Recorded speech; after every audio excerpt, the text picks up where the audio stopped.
ภควตาธัมโมธัมมังนามัสสามิสุปฏิ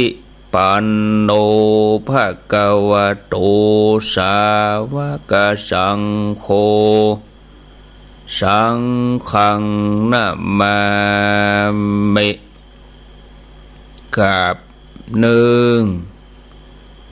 กับสองกับสามกับนึกถึงคุณพ่อคุณแม่ของเฮาเนกับนึกถึงคุณครูบาอาจารย์กับพระเรียบร้อยก้อยขยับขยายนอนก็ได้นั่งก็ได้ตอนนี้ไปเจิญทุกท่านได้หับปอนสัพปิติโยวิวัชชันตุสัพพะโลโกวินัสสันตุมาเตภวัตวันตรายโยสุขีทีคายุโกภวะอภิวาตานะสีลิสนิจจังวุฒธาปจายิโนจัตตาโลธัมมาวทันติอายุวันโนสุขังปะลังเอาแล้วสบายอกสบายใจม่วนอกม่วนใจลงอกลงใจได้ไหว้พระแล้วก็หับปอนเป็นที่เรียบร้อยท่ามกลางสายฝนที่ตกลงมาชุ่มฉ่ำหลายพื้นที่ก็ยังมีฝนตกอยู่หลายที่ก็หยุดแล้วยังแล้วเอียนแล้ว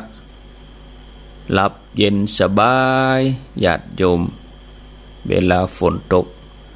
ก็ดีอย่างเสียอย่างดีตอนที่ว่าลดความร้อนลงมาทำให้บรรยากาศนั้นจุ่มเย็นเฮาก็บ่เปลืองไฟที่จะได้เปิดแอร์เปิดพัดลมที่จะต้องไปสูบน้ำใส่สวนเสียอย่างหนึ่งก็บางพื้นที่ก็มีน้ำหลากน้ำนองน้ำท่วมน้ำขังเป็นที่เกิดของยุงลายเป็นที่เกิดของเชื้อโรคน้ำขังเมินก็จะเน่าทำให้บรรยากาศนั้นบ่ดีก็นะทุกสิ่งอย่างญาติโยมมีตึงดีตึงเสียมีตึงได้ตึงเสียมีอันยังจะดีไปตลอดแล้วก็บ่มีอันยังที่จะเสียไปตลอดวันนี้อยู่กับอาตมาภาพสลับสับเปลี่ยนกับตุลุงยองอาตมาภาพมาปะญาติโยมอยู่4 วันวันติด1 ชั่วโมงอย่างกับตะวาวันติดนี้อยู่โดยศรัทธาเขา1 ชั่วโมงตี 3 ถึงตี 4ตี 4เป็นต้นไปก็เป็นท่านพระครูวรธรรมนาถเจ้าอาวาสวัดหนองเหียงแล้วก็วันจันทร์อย่างวันนี้ก็อยู่กับญาติโยม2 ชั่วโมงวันการวันพุธก็1 ชั่วโมงตี 3 ถึงตี 4วันพุธวันการก็เป็นท่านพระอาจารย์สาธิตธีระปัญโยสถาบันธรรมาภิวัตรศพเตินอำเภอแม่เมาะจังหวัดลำปางแล้ววันพุธส่วนวันพุธนั้นอาตมาภาพก็อยู่กับญาติโยมครึ่งชั่วโมงตี 3 ครึ่งก็เป็นท่านพระครูสังฆลักษณอัตถ์รัตนสิริวัดหริกรามต้นธงสันต้นธงอำเภอเมืองจังหวัดลำพูนพัดศุกร์เสาร์อันนี้เป็นท่านชัยวัฒน์นาคเสโนหรือว่าตุลุงยองเป็นประจำอันนั้นเปิ้นก็จัดรายการเต็มไปเลยบ่มีรูปใดสลับเปลี่ยนก็ยกเวลาให้ท่าน ตั้งแต่วันพฤหัสบดีเป็นต้นไปตี 3 ถึงตี 5ตลอด3 วันท่านผู้ฟังญาติโยมความบ่ประมาทเป็นสิ่งสำคัญอย่างยิ่งคำสอนขององค์พระสัมมาสัมพุทธเจ้าตลอด45 พรรษาต่างก็มารวมกันที่ความบ่ประมาทจะหันได้จากปัจฉิมโอวาทก่อนที่พระองค์จะเสด็จดับขันธ์ปรินิพพานพระองค์ทรงเตือนภิกษุทั้งหลายให้นึกถึงสังขารร่างกายที่มันบ่เที่ยงเกิดขึ้นแล้วตั้งอยู่สุดท้ายก็เสื่อมไปเมื่อพิจารณาอย่างนี้ก็จะได้บ่ยึดมั่นถือมั่นสิ่งใดในโลกแล้วก็ดำรงชีวิตอยู่ได้ด้วยความบ่ประมาทดำเนินชีวิตบนหนทางสายกลางมีสติควบคุมใจอย่ามัวเมาประมาทสิ่งทั้งหลายทั้งปวงในโลกบ่ว่าจะเป็นคนสัตว์สิ่งของอันยังก็ตามท่านผู้ฟังล้วนมีความบ่เที่ยงเปลี่ยนแปลงแปรปรวนอยู่ตลอดเวลาไปสู่ความเสื่อมทุกวินาทีแล้วในที่สุดก็จะต้องแตกดับไปสลายไปคนเหล่านั้นเกิดมาแล้วก็จะต้องมีการพลัดพรากจากกันแม้แต่องค์พระสัมมาสัมพุทธเจ้าพระองค์เป็นอรหันต์เป็นผู้เลิศกว่าภัยใน3 ภพพระองค์ก็ยังทรงต้องทิ้งวรกายทิ้งกายเอาไว้ในโลกแล้วก็ดับขันธ์ปรินิพพานก่อนที่องค์พระสัมมาสัมพุทธเจ้าพระองค์จะเสด็จดับขันธ์ปรินิพพานไปนั้นพระองค์ได้ตรัสเป็นปัจฉิมโอวาทดูก่อนภิกษุทั้งหลายบัดนี้เราขอเตือนพวกเธอว่าสังขารทั้งหลายมีความเสื่อมไปเป็นธรรมดาพวกเธอยังความบ่ประมาทให้ถึงพร้อมเถิดจากนั้นพระองค์ก็เข้าปฐมฌานออกจากปฐมฌานเข้าทุติยฌานตติยฌานจตุตถฌานตามลำดับแล้วพระองค์ก็เข้าออกอากาสานัญจายตนะวิญญาณัญจายตนะอากินจัญญายตนะเนวสัญญานาสัญญาตนะแล้วจนเข้าถึงรวมอนุโลมปฏิโลมกลับไปกลับมาฟอกใจให้บริสุทธิ์ถึงที่สุดแล้วเมื่อออกจากสัญญาเวทยิตนิโรธสมาบัติพระองค์ก็ย้อนเข้ามาออกที่เนวสัญญานาสัญญายตนะเรื่อยไปจนถึงปฐมฌานทุติยฌานตติยฌานจตุตถฌานตามลำดับเมื่อพระองค์ออกจากจตุตถฌานแล้วพระองค์ก็เสด็จดับขันธ์ปรินิพพานขณะเดียวกันนั่นเองแผ่นดินก็หวั่นไหวกึกก้องหลังจากที่พระองค์ได้เสด็จดับขันธ์ปรินิพพานท้าวสหัมบดีพรหมได้กล่าวคาถาว่าสัตว์ทุกหมู่เหล่าจะต้องทอดทิ้งร่างกายไว้ในโลกนี้โดยแต่ดูแต่พระบรมศาสดาผู้เป็นเลิศหาไผเปรียบได้ในโลกนี้ยังต้องเสด็จดับขันธ์ปรินิพพานไปส่วนท้าวสักกะเทวราชพญาอินทร์ก็กล่าวว่าสังขารทั้งหลายทั้งปวงบ่เที่ยงมีความเกิดความเสื่อมไปเป็นธรรมดาเกิดขึ้นแล้วย่อมดับไปมีแล้วหายไปมีแต่พระนิพพานเท่านั้นที่จะหลุดพ้นจากสิ่งทั้งหลายแม้แต่พระบรมศาสดาองค์พระสัมมาสัมพุทธเจ้า ที่เต็มเปี่ยมไปด้วยบุญญาบารมีพระวรกายประกอบด้วยลักษณะมหาบุรุษครบถ้วน เมื่อถึงคราวหมดอายุไขพระองค์ก็ยังต้องเสด็จดับขันปรินิพพานไปญาติโยมทอดทิ้ง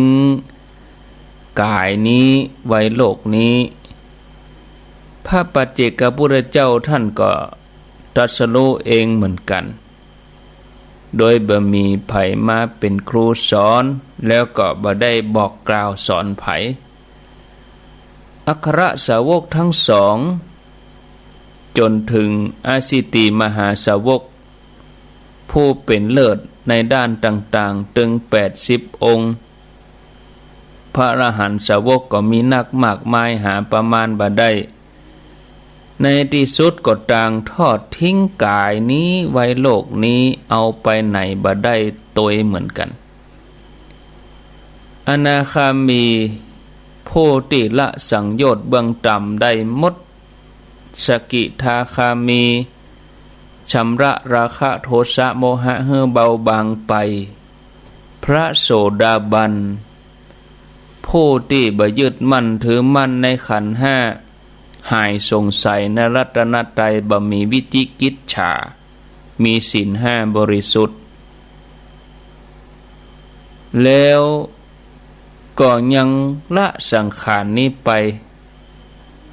ญาติโยมก็ยังบ่ได้อยู่ในโลกนี้เมื่อหมดอายุไขต้องละทิ้งร่างกายไว้ในโลกนี้เหมือนกันท่านผู้ฟังญาติโยมหมู่เฮาเจ้าข้าก็เหมือนเดียวกันหมดบ่ว่าคนที่คือตนตัวอาตมาภาพนี้และญาติโยมทุกคนที่ฟังอยู่เหมือนเดียวกันสักวันใดวันหนึ่งก็จะต้องทอดทิ้งร่างกายที่ลุพังไปทุกวันแล้วก็ร่างกายที่เปื่อยเน่าเมื่อเฮาหมดลมหายใจแล้วร่างกายอันเปื่อยเน่าถ้าเขาบ่เอาไปเผาก็จะเปื่อยเน่าอยู่ไว้ในโลกนี้เหมือนกันเฮาต้องจากโลกนี้ไปแน่เฮาต้องละโลกนี้ไปแน่เฮาต้องพรากจากโลกนี้ไปแน่เพราะการเวลาได้พรากทุกสิ่งอย่างจากเฮาไปหมดจะวันใดเวลาไหนสถานที่ใดเฮากำหนดบ่ได้หรือว่าเฮาจะคาดคะเนว่าเฮาจะต้องมีอายุต่ออันต่ออีมันก็กำหนดบ่ได้ถ้าเฮามันฝึกฝนญาติโยมตั้งอยู่ในความบ่ประมาทมันพิจารณาเฮาก็จะได้บ่มัวเมาในชีวิตบ่มัวเมาว่าเฮายังหนุ่มสาวบ่มัวเมาว่าเฮายังมียศมีอำนาจมีเกียรติศักดิ์มีชื่อเสียงเกียรติยศหรือว่าเฮาไปหลงไหลในความสุขเล็กๆน้อยๆถ้าเฮาพิจารณาอย่างนี้เฮาก็จะได้ลดละเลิกปล่อยวางในขณะที่ยังมีชีวิตอยู่เนี้ยญาติโยมในขณะที่เฮายังมีลมหายใจกู้ชีวิตนี้ก็เต็มไปด้วยความทุกข์เพราะความทุกข์ทั้งหลายมาประชุมกับตัวเฮาร่างกายเฮา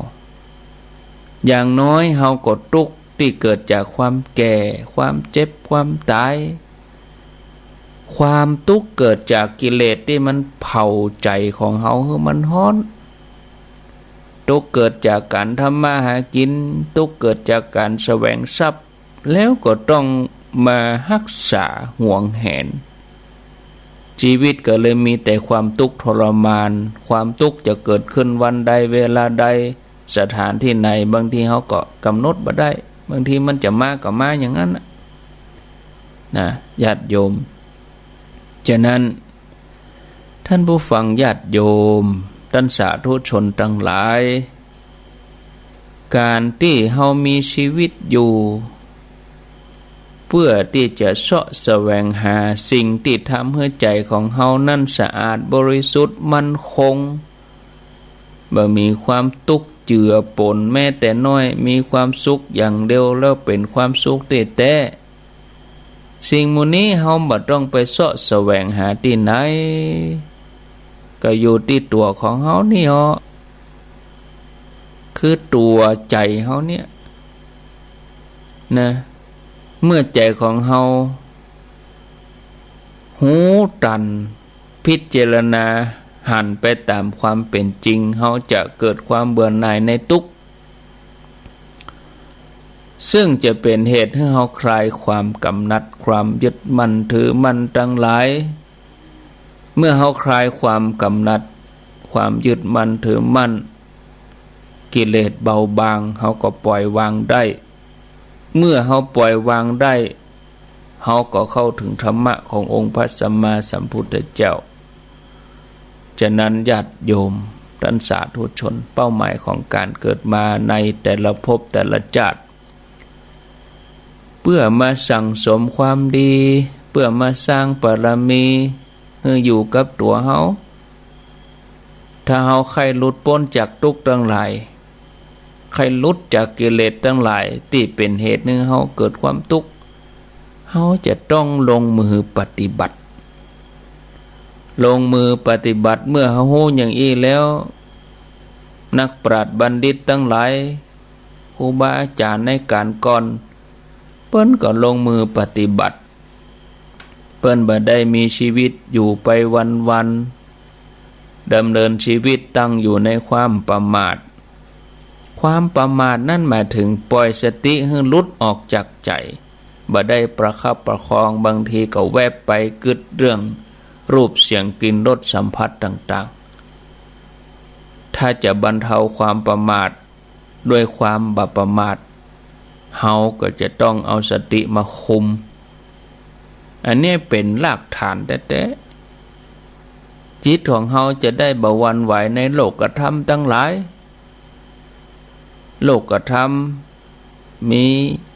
ลาภเสื่อมลาภมียศเสื่อมยศมีสรรเสริญมีนินทามีสุขแล้วก็มีทุกข์นะถ้าใจเฮาบ่หวั่นไหวอย่างนี้ได้ชื่อว่าบ่มีความประมาทถ้าเฮามีความประมาทเฮาจะดับความกระหายความกระวนกระวายบ่ได้ถ้าเฮามีความบ่ประมาทมันก็จะทุเลาเบาบางไปท่านผู้ฟังญาติโยมพ่อแม่ศรัทธาทั้งหลายวันคืนล่วงไปอย่างกึดถึงตะวาแล้วมาฮอดมาเจ้าเนี่ยเฮารับตื่นนึ่งก็เดียวก็แจ้งเพอกำเดียวบ่ได้จะสิ้นเดือนสิงหาแถมแล้วเพอกำเดียวบ่ได้ก็ปลายปีแล้วญาติโยมจะได้ออกพรรษาหำละเดือน12แล้วก็เดือนเกียงเนาะเดือนหน้านี่ก็12เพ็งศีลหน้านี่8ค่ำนับไปแหม8วัน7วันเดือน12เพ็งเดือน12ดับเดือนเกียงออกมาเดือนเกียงแล้วก็เดือนนี้ละออกพรรษาก็เจ้าประมาณวันที่3ตุลาตามปกติออกพรรษานี่กลางเดือนตุลาบุรุษเนาะแต่ว่ามันย่นมาอย่างใดบ่ฮู้เดือนนี้ก็เจ้าเหมือนกันนะศรัทธาญาติโยมนะวันคืนล่วงไปสรรพสิ่งสรรพสัตว์ทั้งหลายล้วนมีการเปลี่ยนแปลงไปตามกาลเวลาบ่ว่าจะเป็นต้นไม้ใบหญ้ารถลาบ้านช่องคนสัตว์สิ่งของหมู่เนี่ยล้วนมีการเปลี่ยนแปลงไปคนเฮาก็เปลี่ยนแปลงไปเนาะจากละอ่อนเนาะมาเป็นวัยรุ่นมาเป็นวัยทำงานมาเป็นวัยคนเฒ่าชราเหมือนดอกไม้แต่เดิมเฮาก็หั่นเป็นต้นน้อยๆเฮาเอาปลูกโตวันโตคืนบ่เมินบ่นานก็เจริญเติบโตแตกกิ่งก้านสาขาผลิดอกออกหน่วยให้ความสดชื่นแก่ทุกชีวิต แล้วแต่บำเมินบรรณานดอกไม้นั้นก็ร่วงโรยเมื่อสวยงามให้คนได้เชยชมก็เหี่ยวแห้งร่วงโรยไปตามกาลเวลาสังขารร่างกายชีวิตของเฮาก็อย่างเดียวกันญาติโยมกำลังเปลี่ยนแปลงไปเฮาจะต้องตั้งอยู่ในความบ่ประมาทเป้าหมายสูงสุดของการได้เกิดเป็นมนุษย์นั่นคือการได้ทำตนให้หลุดพ้นจากกิเลสอาสวะเปิ้นให้เฮาเกิดเป็นคนก็คือให้เฮามาชำระกิเลสให้มันเบาบางบ่ใจมาพอกพูนกิเลสแล้วก็ไปต่อภพต่อชาติไปแถมให้มันเบาบางให้มันหมดไปถึงมันบ่หมดเสี่ยงไปมันก็ลดลงก็ยังดีโดยการปั้มเป่งปรมีทานศีลภาวนาทานก็สละความโลภนะศรัทธาญาติโยมศีลอันนี้เป็นการได้ขจัดความหลงภาวนาอันนี้ตัวเป็นความโกรธโทสะเนี่ยเมื่อเฮาได้พ้นจากกิเลสอาสวะถ้ากิเลสทั้งหลายเบาบางเฮาก็จะทลายกำแพงความบ่ฮู้เฮาก็จะได้เป็นคนที่ฮู้อันฮู้ทางโลกนี่เป็นฮู้ธรรมะหากินแต่ฮู้ทางธรรมนี่เป็นฮู้ที่เฮาจะเดินในวัฏสงสารที่ยาวไกลท่านผู้ฟังญาติโยมนะให้มันฝึกจิตฝึกใจของเฮาให้ตั้งอยู่ในความบ่ประมาทการจะไปถึงจุดหมายปลายทางได้นั้นต้องมีสติปัญญาแล้วบ่ประมาทเพราะความประมาทนี่เป็นภัยในสังสารวัฏเป็นภัยในวัฏสงสารท่านผู้ฟังญาติโยมความประมาทนี่เป็นเหตุให้เราต้องปะความทุกข์ทรมานในอบายภูมิเป็นเวลาที่ยาวนานแล้วก็นำไปสู่การเวียนว่ายแต่เกิดที่มันบ่ฮู้จักจบจักเสี่ยงคนประมาทก็เลยเหมือนคนที่ตายไปแล้วคือตายจากความดีตายจากกุศลก็ทำให้ห่างเหินในเรื่องของความดีเนี่ยใกล้ความชั่วอันนี้คือคนประมาทฉะนั้นตามแนวทางพระพุทธศาสนาเปิ้นก็ย้ำว่าอย่าประมาทอย่ามัวเมาว่าเฮายังอายุยังน้อยอยู่ร่างกายยังแข็งแรงอยู่บางทีก็ทำให้ชราใจบ่ได้เห่งขนขวายในการสร้างบารมีโพธิสัตว์เจ้าเปิ้นเป็นต้นแบบของผู้ที่บ่ประมาทในชีวิตในอดีตท่านเกิดเป็นโอรสองค์น้อยในจำนวนพระโอรสถึงหมด100พระองค์ของพระเจ้าพรหมทัตเมืองปารณสีครั้งนั้นพระปัจเจกพุทธเจ้าได้เสด็จมาฉันภัตตาหารที่บรมมหาราชวังแล้วก็ตรัสบอกโพธิสัตว์เจ้าว่าถ้าพระองค์เดินทางไปนครตกศิลาโดยความบ่ประมาทจะได้เป็นกษัตริย์แต่ถ้าประมาทก็จะบ่ได้ราชสมบัติในพระนครนี้เพราะระยะทางจากนี้ไปถึงเมืองตกศิลาก็มีบรรดาหมู่ยักษินีมาหลอกล่อฆ่ามนุษย์กินเป็นประจำหากพระองค์มีสติตั้งมั่นบ่ประมาทสำรวมอินทรีย์บ่ได้สนใจใยดีกับนางยักษินีก็จะเป็นกษัตริย์ถัดจากนี้ไปแถม7 วันโพธิสัตว์เจ้าได้รับฟังพระปัจเจกพุทธเจ้าแล้วก็อำลาพระบิดาพระมารดาออกเดินทางไปพระนครตกศิลาพร้อมกับอมาตย์แถม5 คนโดยตามเสด็จไปอารักขาในระหว่างการเดินทางเหล่าบรรดานางยักษินีหันว่ามีมนุษย์ผ่านมาก็เลยแถลงกายเนรมิตตัวเก่าเป็นแม่หญิงสาวงามประดับตกแต่งร่างกายเหมือนนางฟ้า นางยักษินีบางตนก็ประดับตัวเองด้วยดอกไม้บางตนก็แปลงเป็น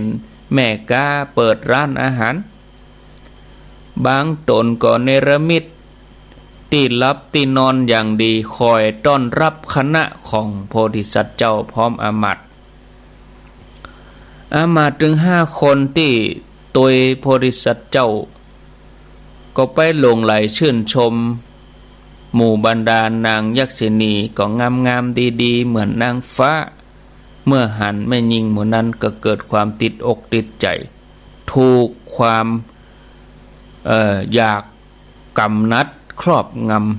ำโพธิสัตว์เจ้าก็นึกถึงกรรมโอวาทปัจเจกพุทธเจ้าที่ฮือไว้ก่อนเดินทางว่าสำรวมอินทรีย์โพธิสัตว์เจ้าก็ตัดใจบ่ฮือยินดีในรูปเสียงกลิ่นรสสัมผัสโพธิสัตว์เจ้าก็พอแก่นตาของบรรดาสาวงามเหล่านั้นปรากฏว่าในตาแดงกำแข็งกระด้างแล้วก็บ่มีการกระพริบตาก็หู้เลยว่าอันนี้บ่ใช่คนเป็นยักษ์แปลงร่างมาก็บอกให้อามาตย์ทั้งหลายว่าอันนี้บ่ใช่คนหมู่นี้นี่เป็นยักษ์แปลงร่างมาแต่ก็บ่มีไผเชื่อต่างละทิ้งโพธิสัตว์เจ้าไปหานางยักษินีกันหมดต่อมาบ่เมินบานานอามาตย์ถึงหมดก็โดนยักษ์กินเป็นอาหารเหลือแต่โพธิสัตว์เจ้าเพียงองค์เดียวนางยักษินีคิดว่าโอ้บุรุษผู้นี้ยังไม่ใจแข็งอย่างใดเขาก็จะต้องยับมากินให้ได้นางยักษินีก็ลักลอมแลมโตยก้นพระโพธิสัตว์เจ้าไปเลยแอบมอบจนมาถึงปากทางที่จะออกจากป่าใหญ่ก็ปบใส่หมู่หาของป่าคนหมู่นี้ก็อู้กับโพธิสัตว์เจ้าว่ากุมาริกาที่เดินตัวหลังท่านอย่ามาหน้าฮักหน้าอินดูเนาะน่ะผิวพรรณก็งามดีเหตุใดท่านถึงปล่อยนางเดินตามหลังด้วยความลำบากเนี่ยอย่างบะจูงมือเธอโพธิสัตว์เจ้าก็ว่าป่อคุณทั้งหลายอันนั้นบ่ใช่ภรรยาของเราแต่เป็นนางยักษินีคนของเฮา5 คนก็โดนจับกินไปหมดแล้วนางยักษินีนี่ก็แกล้งกล่าวว่าท่านทั้งหลายธรรมดาเวลาป้อใจโขดก็เกิดว่าภรรยาตัวเองเป็นยักษ์เป็นเพศท่านอย่าได้ถือสามีของข้าเลยโพธิสัตว์เจ้าก็บ่อยากไปต่อล้อต่อเถียงกับนางยักษินีก็เลยต่างยังเตียวไปเอาตั้งหน้าเป็นไปก็ไปถึงเมืองตกศิลาขณะที่โพธิสัตว์เจ้ากำลังประทับนั่งที่ศาลาแห่งหนึ่งเพื่อจะพักเนยก็เป็นเวลาเดียวกันกับที่พญาเจ้าเมืองตกศิลาเสด็จชมพระนครพญาเจ้าเมืองตกศิลาทอดพระเนตรหันแม่หญิงงามเตียวตัวหลังโพธิสัตว์เจ้าก็มาหลงลักก็เลยห้องเข้าไปหาเอามาเข้าเฝ้าตั้งแต่นั้นมานางยักษินีได้เป็นมเหสีขณะที่พญาเจ้าเมืองบรรทมรับสนิทนางยักษินีก็ได้เชิญชวนพรรคพวกตัวเองเข้ามาในเมืองยับคนไปกินวันน้อยเหลือก็กระดูกกองโงนเจ้าเมืองตกใจตอนนั้นนี่ยังหันประตูวังยังบ่เปิดก็ทีนี้ก็ปากันพังประตูเข้าไปอย่ามาดักปิ้งในวังก็สำรวจตรวจไปทุกแห่งปากก็ว่ามีก็กระดูกนะศรัทธาญาติโยมเมื่อซักไซถึงต้นสายไปเหตุก็ฮู้ว่านางยักษ์แปลงกายมาทำให้พระราชาหลงไหลแล้วก็มาแต่งตั้งให้เป็นมเหสีคนในวังก็เลยต้องตาย ถึงเวลาวิบัติส่วนโพธิสัตว์เจ้าก็บ่ได้รับอันตรายใดๆเพราะท่านอยู่ในโอวาทของพระปัจเจกพุทธเจ้ามีพระรัตนตรัยเป็นสรณะมีสติสัมปชัญญะเตือนตัวเองตลอดเวลาตั้งอยู่ในความประมาททำให้หมู่ยักษ์บ่มีโอกาสทำอันตรายท่านได้เมื่อเจ้าเมืองฮู้ความจริงต่างก็ปากันสรรเสริญโพธิสัตว์เจ้าว่าเป็นบุคคลที่ดีสามารถเอาชนะยักษินีได้แล้วก็ลงความหันว่าบุคคลท่านนี้แหละจะสามารถเอาบ้านเมืองหลอดพ้นจากอันตรายก็เลยพร้อมใจกันสถาปนาให้โพธิสัตว์เจ้าเฮาปกครองเมืองตกศิลาท่านผู้ฟังญาติโยมจากเรื่องราวที่ยกมาเล่าประกอบให้ญาติโยมเขาทั้งหลายได้ฟังนี้คือการมีสติคุ้มครองอินทรีย์บ่ให้ใจไปติดกับสิ่งภายนอกที่เป็นมายามาล่อมาหลอกก็เลยจำเป็นที่บัณฑิตทั้งหลายที่เพิ่นทำกันเพื่อชีวิตจะได้ประสบกับความสุขสวัสดีมีชัยความเจริญรุ่งเรืองส่วนผู้ที่มีสติย่อหย่อนบ่ได้คุ้มครองจิตใจตัวเองปล่อยให้ใจตัวเองหลงไปในอารมณ์อันน่ารักน่าใคร่น่าปรารถนาตกเป็นเหยื่อของพยามารพ่อมารก็จะได้ข่มเหงปาไปลุ่มหลงในสิ่งที่บดีต่างๆจะทำให้ชีวิตของเฮาเนี่ยทุกข์ตลอดไปฉะนั้นเฮาอย่าได้มีความประมาทมันฝึกสติคุ้มครองอินทรีย์รักษาใจนอกจากที่เฮาจะต้องขยันหมั่นประพฤติปฏิบัติธรรมให้สม่ำเสมอรักษาจิตของเฮาเหมือนเดียวกันกับที่เฮาได้รักษาชีวิตของเฮาเนี่ยญาติโยมเหมือนกับการประคองถาดน้ำมันที่มันเต็มเสมอขอบถาดแล้วเฮาก็มีสติประคับประคองเอายองไว้บนหัวบ่ให้มันฟะลงมาบ่ให้มันหกลงมาหดหัวเฮาเนี่ยการรักษาใจของเฮาก็อย่างเดียวกันประคับประคองบ่ให้กระซับกระส่ายไปมาออกไปจากนอกตัวเฮาเนี่ยนะญาติโยมดันสาธุชนอันนี้ก็ฝากท่านผู้ฟังทั้งหลายตี 3:50 นาทีกำเดียวเฮาไปต่อกันช่วงที่2เนาะไปต่อรายการช่วงที่2เต็มกรรมตอนนี้ตี 3:50 นาทีวันที่12กันยาเดือนหน้านี่ก็ฝากเชิญชวนญาติโยมท่านสาธุชนโดยเฉพาะญาติโยมที่ติดตามฟังดังฝางแม่อายชัยประการเจียงดาวเป้าเวียงปะเป้าหรือญาติโยมจะอยู่ในพื้นที่อื่นแม่แตงแม่ลิมอำเภอเมืองสันทรายดอยสะเก็ดสารปีละปูนป่าซางบ้านที่บ้านทาดอยหล่อจอมตองจะไปห่วมก็ได้แม่วังสันปะตองหางดงจะไปห่วมก็ได้เนาะในวันที่12กันยาที่วัดพระบาทอุดมน้ำบ่อสาวาสำนักวิปัสสนาเพิ่นจะมีการฟังธรรมสัญจรฟังธรรมสัญจรเวลาบ่ายโมงเป็นต้นไปหอเข้าไปตรวยญาติโยมอาตมาเขาก็จะไปตั้งแต่เมื่อไง8 โมงก็จะไปละไปถึงปุ้นก็จับเพล8 โมงออกวัด7 โมงครึ่งนี่ต้องเตรียมตัว8 โมงออกวัดไปถึงปุ้นก็พอดีศรัทธาญาติโยมท่านสาธุชนทั้งหลายเนาะวันที่12กันยาก็เชิญชวนศรัทธาญาติโยมทุกท่านทุกคนก็งานอื่นนั่นก็ไม่มีที่ไหนแล้วเนาะถ้าว่าเข้าเดือนกันยามาก็ทยอยเอามาประชาสัมพันธ์